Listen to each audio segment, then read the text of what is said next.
చీకటైనంక ఇంటికెళ్తాడే ఒక్క పొద్దు ఉన్నట్టే ఏ పొద్దుకో గింత తింటాడే ఎప్పుడు జనముతోనే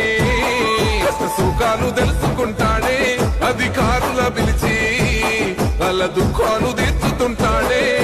సాపేసి సామంతి భోజనమే చేస్తాడు రైతన్న కూలీలతో వాళ్ళ ముఖముల్లో సుఖ పొద్దుకెళ్ళేసి చీకటైనంక ఇంటికెళ్తాడే ఒక్క పొద్దు ఉన్నట్టే ఏ పొద్దుకో గింత తింటాడే ఎప్పుడు జనముతోనే కష్ట సుఖాలు తెలుసుకుంటాడే అధికారుల పిలిచి వాళ్ళ దుఃఖాలు తీర్చుతుంటా